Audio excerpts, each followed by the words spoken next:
Bismillahirrahmanirrahim. Assalamualaikum warahmatullahi wabarakatuh. Selamat pagi teman-teman semua. Selamat pagi Bapak dosen. Yang terhormat Bapak Nur Hadi SPD MPD selaku dosen mata kuliah model pembelajaran SD dan teman-temanku yang saya banggakan. Pada pagi hari ini saya dan teman-teman saya akan menjelaskan dan mendiskusikan materi mengenai model pembelajaran komparatif. Sebelum diskusi dimulai, izinkan saya memperkenalkan terlebih dahulu. Yang pertama ada saya sendiri, Lia Siti Soleha dengan NPM 20506087 yang akan memandu kegiatan diskusi pada pagi hari ini. Selanjutnya ada Resti Febrianti dengan NPM 20506124 dan ada Andi Supriyatna dengan NPM 20506085. Yang terakhir ada Ami Optima dengan NPM 20506096. Untuk pemateri pertama akan dijelaskan oleh saya. Baik, yang pertama ada pengertian model pembelajaran kooperatif. Model pembelajaran kooperatif ini merupakan suatu model pembelajaran yang memberikan kesempatan kepada anak didik untuk bekerja sama dengan sesama siswa dalam tugas terstruktur, yang mana anggotanya terdiri dari 4-5 orang siswa yang dengan struktur kelompok yang heterogen. Nah, di sini ada beberapa pengertian model pembelajaran menurut beberapa tokoh. Di sini saya akan menjelaskan menurut Abidin tahun 2004 halaman 241 sampai 242 yang isinya yaitu dalam proses pembelajaran, siswa didorong untuk bekerja sama pada suatu tugas bersama dan harus mengkoordinasikan usahanya untuk menyelesaikan tugas yang diberikan oleh guru. Kemudian, di sini ada konsep-konsep model pembelajaran komparatif. Pembelajaran komparatif merupakan suatu model pembelajaran yang berasumsi dari pemikiran bahwa seseorang akan belajar dengan baik apabila mereka belajar secara bersamaan. Ada beberapa hal yang perlu dipelajari dari pembelajaran komparatif ini, yaitu yang pertama, peran siswa tergabung dalam suatu kelompok harus merasa bahwa mereka adalah bagian dari sebuah tim yang mempunyai tujuan bersama yang harus dicapai. Yang kedua yaitu peran siswa yang tergabung dalam sebuah kelompok harus menyadari bahwa masalah atau tugas yang mereka hadapi adalah masalah kelompok dan bahwa berhasil atau tidaknya kelompok itu akan menjadi tanggung jawab bersama oleh seluruh anggota kelompoknya. Dan yang terakhir, untuk mencapai hasil yang maksimal, para siswa harus tergabung dalam kelompok itu harus mampu mengutarakan pendapatnya kepada satu sama lain dan mendiskusikan masalah atau tugas yang diberikan oleh guru dan menghadapinya secara berkelompok. Sistem penilaian yang dilakukan oleh model pembelajaran komparatif ini dilakukan terhadap kelompok. Nah, setiap kelompok akan memperoleh penghargaan atau reward jika kelompok tersebut mampu menunjukkan prestasi dan tugas yang diberikan oleh guru. Nah, jadi model pembelajaran komparatif ini merupakan pembelajaran dengan menggunakan sistem kelompok atau tim kecil, yaitu antara 3 sampai 4 siswa yang mempunyai latar belakang atau kemampuan akademis yang berbeda-beda. Kemudian di sini ada teori-teori yang melandasi model pembelajaran komparatif. Yang pertama itu ada teori Piaget. Nah, teori Piaget ini dalam pembelajaran memiliki implikasi sebagai berikut. Yang pertama itu ada memusatkan perhatian kepada proses berpikir atau proses mental anak, tidak sekedar pada hasil. Yang kedua, memaklumi adanya perbedaan individu dalam hal kemajuan perkembangan siswa. Yang ketiga, mengutamakan peran siswa dalam berinisiatif sendiri dan terlibat aktif dalam pembelajaran. Menurut Piaget, setiap organisme harus beradaptasi secara fisik dan lingkungan untuk dapat bertahan hidup. Demikian pula struktur pemikiran manusia berhadapan dengan tantangan, pengalaman, gejala baru dalam bersosialisasi harus dihadapi secara kognitif. Untuk itu, manusia harus mengembangkan pola pemikiran lebih umum atau rinci dan perlu perubahan menjawab dan mengidentifikasikan pengalaman-pengalaman tersebut. Dengan cara itu, pengetahuan seseorang akan berkembang. Jadi pengetahuan tidak diperoleh secara pasif oleh individu, akan tetapi melalui tindakan karena perkembangan kognitif seseorang tergantung pada seberapa jauh mereka aktif memanipulasi dan berinteraksi dengan lingkungannya. Mungkin cukup sekian yang dapat saya sampaikan. Untuk pemateri selanjutnya saya persilahkan. Baik, terima kasih moderator. Perkenalkan, saya Andi Supriyatna dengan NPM 205060085. Di sini saya akan menjelaskan mengenai teori kedua yang melandasi pembelajaran kooperatif, yaitu teori Vygotsky.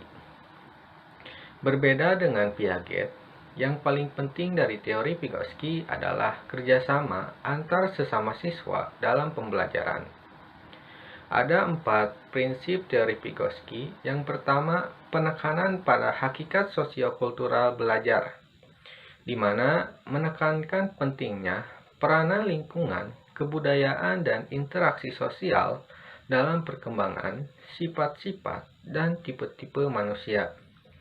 Lebih lanjut, Vygotsky menjelaskan bahwa siswa sebaiknya belajar melalui interaksi dengan orang dewasa dan teman sebaya yang lebih mampu.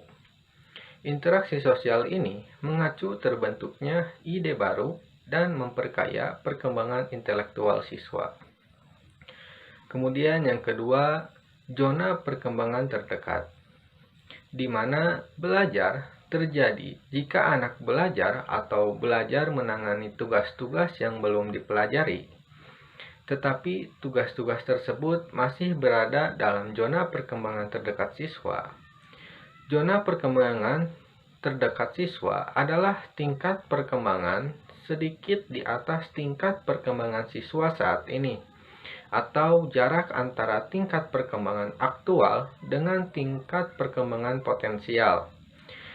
Tingkat perkembangan aktual didefinisikan sebagai pemungsian intelektual individu saat ini dan kemampuan untuk belajar sesuatu dengan kemampuannya sendiri. Sedangkan tingkat perkembangan potensial didefinisikan sebagai tingkat yang dapat dicapai individu dengan bantuan orang lain seperti guru, orang tua, atau teman sebaya yang berkemampuan tinggi. Kemudian yang ketiga, pemagangan kognitif. Konsep ini mengacu pada proses seseorang yang sedang belajar secara tahap demi tahap memperoleh keahlian melalui interaksinya dengan seorang pakar. Pakar yang dimaksud di sini adalah orang yang menguasai permasalahan yang dipelajari. Jadi, dapat berupa orang dewasa atau teman sebaya. Pemagangan dapat dilakukan dengan melibatkan siswa dalam tugas-tugas kelompok heterogen. Dalam kelompok-kelompok tersebut, siswa yang lebih pandai membantu siswa yang kurang pandai dalam menyelesaikan tugas-tugas kelompok tersebut. Kemudian yang keempat, scaffolding atau mediated learning, memberikan kepada seorang anak sejumlah bantuan selama tahap-tahap awal pembelajaran. Sedikit demi sedikit mengurangi bantuan tersebut. Kemudian memberikan kesempatan pada anak tersebut untuk mengambil alih tanggung jawab setelah ia mampu mengerjakannya sendiri. Bantuan dapat berupa petunjuk, dorongan, peringatan, menguraikan masalah ke dalam langkah-langkah pemecahan, memberikan contoh, tindakan-tindakan lain yang memungkinkan siswa itu belajar sendiri. Kemudian, implikasi dari teori Vygotsky dalam pembelajaran kooperatif ada 2. Yang pertama, dengan mengorganisasikan siswa ke dalam kelompok-kelompok belajar yang heterogen, hal ini dapat membantu siswa untuk berinteraksi dengan siswa lain yang lebih menguasai dalam memecahkan dan menangani tugas-tugas pada saat siswa bekerja menyelesaikan tugas dalam kelompoknya. Mereka saling mendiskusikan dan dapat saling memunculkan strategi-strategi dengan teman-temannya. Hal ini terkait dengan hakikat sosiokultural. Kemudian yang kedua, dengan diberikannya konsep, tugas, atau soal yang lebih sulit, tetapi diberikan bantuan secukupnya untuk menyelesaikan tugas-tugas tersebut, dapat membantu siswa lebih bertanggung jawab terhadap pembelajaran atau pengetahuannya sendiri. Dari teori Vygotsky ini dapat diambil kesimpulan bahwa perkembangan kognitif seseorang berasal dari sumber-sumber sosial di luar dirinya. Hal ini tidak berarti bahwa individu bersikap pasif dalam perkembangan kognitifnya. Vygotsky juga menekankan pentingnya peran aktif seseorang dalam mengkonstruksi pengetahuannya, sehingga perkembangan kognitif seseorang di samping ditentukan oleh individu secara aktif, juga oleh lingkungan yang aktif pula. Selanjutnya, ciri-ciri model pembelajaran kooperatif. Ciri model pembelajaran kooperatif ada 5, yaitu yang pertama, setiap anggota memiliki peran. Yang kedua, terjadi hubungan interaksi langsung di antara siswa. Yang ketiga, setiap anggota kelompok bertanggung jawab atas cara belajarnya dan juga teman-teman sekelompoknya. Yang keempat, guru membantu mengembangkan keterampilan-keterampilan personal kelompok. Dan yang kelima, guru hanya berinteraksi dengan kelompok saat diperlukan. Baik, cukup sekian yang dapat saya sampaikan. Saya kembalikan kepada moderator. Terima kasih kepada moderator. Selanjutnya saya akan menyampaikan tujuan model pembelajaran kooperatif. Nah, tujuan pembelajaran model kooperatif ini ialah hasil belajar akademik siswa meningkat dan siswa dapat menerima berbagai keragaman dari temannya, serta pengembangan keterampilan sosial. Nah, tujuan model pembelajaran kooperatif ini dibagi menjadi 3, yaitu pengembangan keterampilan sosial. Nah, tujuan ini penting dari pembelajaran kooperatif ialah untuk mengajarkan keterampilan kolaborasi siswa. Keterampilan sosial penting bagi siswa karena saat ini banyak orang muda masih kurang dalam keterampilan sosialnya. Kemudian ada penerimaan perbedaan individu.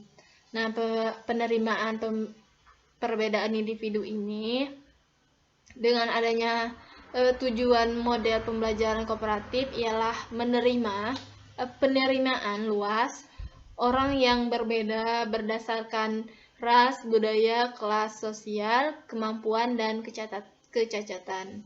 Pembelajaran kooperatif ini memberikan kesempatan bagi siswa dari berbagai latar belakang dan kondisi untuk bekerja dengan saling ketergantungan pada tugas akademik, dan melalui struktur hadiah kooperatif akan belajar untuk saling menghormati. Kemudian ada hasil belajar akademik. Nah, dalam pembelajaran kooperatif, walaupun mencakup berbagai tujuan sosial, itu juga meningkatkan prestasi siswa atau tugas akademik penting lainnya. Beberapa ahli berpendapat bahwa model ini lebih unggul dalam membantu siswa memahami konsep yang sulit. Para pengembang model ini telah menunjukkan bahwa model struktur hadiah kooperatif telah mampu meningkatkan nilai siswa dalam pembelajaran akademik dan perubahan norma yang terkait dengan hasil pembelajaran. Kemudian ada macam-macam model pembelajaran kooperatif. Pertama ada TAI, yaitu memiliki kelebihan model pembelajaran kooperatif tipe TAI ini adalah karena siswa bertanggung jawab untuk memeriksa pekerjaan rekannya yang lain. Maka guru mempunyai waktu yang lebih banyak untuk membantu kelompok-kelompok kecil yang menemui banyak hambatan dalam belajar, yang merupakan kumpulan dari anggota-anggota kelompok yang berada pada tingkatan unit materi pembelajaran yang sama. Nah, kemudian ada STAD. Nah, pada pembelajaran model pembelajaran kooperatif tipe ini, walaupun siswa dites secara individual, siswa tetap dipacu untuk bekerja sama untuk meningkatkan kinerja dan prestasi timnya. Bila pertama kali digunakan di kelas, maka ada baiknya guru terlebih dahulu memperkenalkan model pembelajaran kooperatif STAD ini kepada siswa.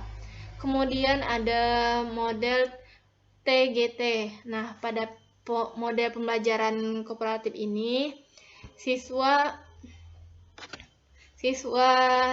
saling berkompetensi dengan siswa dari kelompok lain agar dapat memberikan kontribusi poin bagi kelompoknya.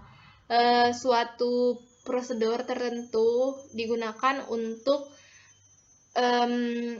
bekerja sama untuk meningkatkan kinerja dan prestasi timnya. Kemudian ada to stay to try.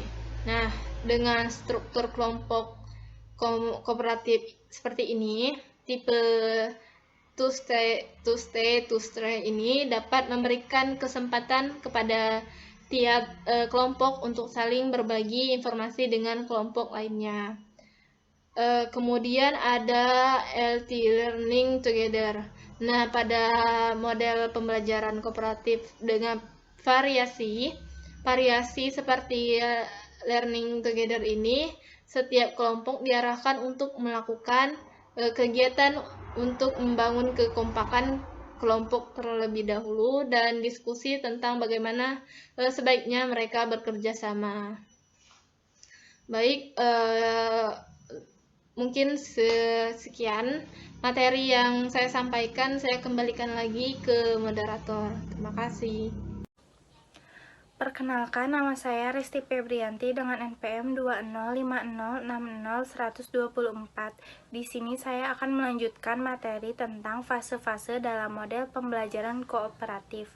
Yang ke-1, pelajaran dimulai dengan guru memberikan penjelasan terkait tujuan pelajaran dan membangkitkan motivasi belajar siswa. Yang kedua, guru memberikan presentasi informasi berbentuk teks agar siswa dapat lebih mencermati informasi yang diberikan. Yang ketiga, siswa-siswa diorganisasikan dalam sebuah kelompok. Yang keempat, pemberian tugas pada kelompok. Siswa bekerja sama dalam kelompok yang didampingi oleh guru dalam menyelesaikan tugas yang diberikan. Yang kelima, setelah tugas selesai, setiap kelompok mempresentasikan hasil akhir tugas dan menguji segala sesuatu yang telah dipelajari siswa. Yang keenam, pemberian apresiasi atau pengakuan atas usaha kelompok ataupun individu yang telah dilakukan dalam menyelesaikan tugas. Adapun tahapan-tahapan model pembelajaran kooperatif, tahap yang ke-1 yaitu mengidentifikasi topik dan membagi siswa ke dalam beberapa kelompok. Tahap yang kedua, merencanakan tugas yang akan dikerjakan oleh setiap kelompok. Tahap yang ketiga, membuat penyelidikan terhadap masalah-masalah. Tahap keempat, mempersiapkan tugas akhir. Tahap kelima, mempresentasikan tugas akhir. Tahap keenam, mengevaluasi. Lalu ada kelebihan dan kelemahan model pembelajaran kooperatif. Kelebihannya yaitu dapat melibatkan siswa secara aktif dalam mengembangkan pengetahuan, sikap, dan keterampilannya dalam suasana belajar mengajar yang bersifat terbuka dan demokratis. Yang kedua, dapat mengembangkan aktualisasi berbagai potensi diri yang telah dimiliki oleh siswa. Yang ketiga, dapat mengembangkan dan melatih berbagai sikap, nilai, dan keterampilan-keterampilan sosial. Yang keempat, siswa tidak hanya sebagai objek belajar, melainkan juga sebagai subjek belajar, karena siswa dapat menjadi tutor sebaya bagi siswa lainnya. Yang kelima, siswa dilatih untuk bekerja sama. Dan yang terakhir, memberikan kesempatan kepada siswa untuk belajar memperoleh dan memahami pengetahuan yang dibutuhkan secara langsung sehingga apa yang dipelajarinya lebih bermakna bagi dirinya. Selain kelebihan, tentunya ada kekurangan. Kekurangannya yaitu guru harus mempersiapkan pembelajaran secara matang, di samping itu memerlukan lebih banyak tenaga, pemikiran, dan waktu. Agar proses pembelajaran berjalan dengan lancar, maka dibutuhkan dukungan fasilitas alat dan biaya yang cukup memadai. Yang ketiga, selama kegiatan diskusi kelompok berlangsung, ada kecenderungan opik permasalahan yang sedang dibahas meluas sehingga banyak yang tidak sesuai dengan waktu yang telah ditentukan. Yang keempat, saat diskusi kelas, terkadang didominasi seseorang. Hal ini mengakibatkan siswa yang lain menjadi pasif. Baik, sekian materi yang bisa saya sampaikan. Mohon maaf apabila banyak kesalahan. Saya kembalikan lagi kepada moderator. Baik, terima kasih kepada teman-teman yang telah memaparkan materinya. Semoga teman-teman semua dapat memahami apa yang telah kami sampaikan, dan jika terdapat kesalahan mohon dimaafkan. Di sini saya akan menyimpulkan yang sudah didiskusikan pada pagi hari ini. Jadi pembelajaran komparatif adalah strategi belajar di mana siswa belajar dalam kelompok kecil yang memiliki tingkat kemampuan yang berbeda. Pembelajaran dengan pendekatan keterampilan proses seiring dengan pembelajaran komparatif, tipe STAD dapat mengubah pembelajaran dari teacher center menjadi student center. Pada intinya, konsep dari model pembelajaran tipe STAD adalah guru menyajikan pelajaran, kemudian siswa bekerja dalam tim untuk memastikan bahwa seluruh anggota tim telah menguasai pembelajaran tersebut. Mungkin cukup sekian yang dapat kelompok kami sampaikan. Jika teman-teman semua ada yang ingin ditanyakan, silakan ditanyakan. Terima kasih. Wassalamualaikum warahmatullahi wabarakatuh.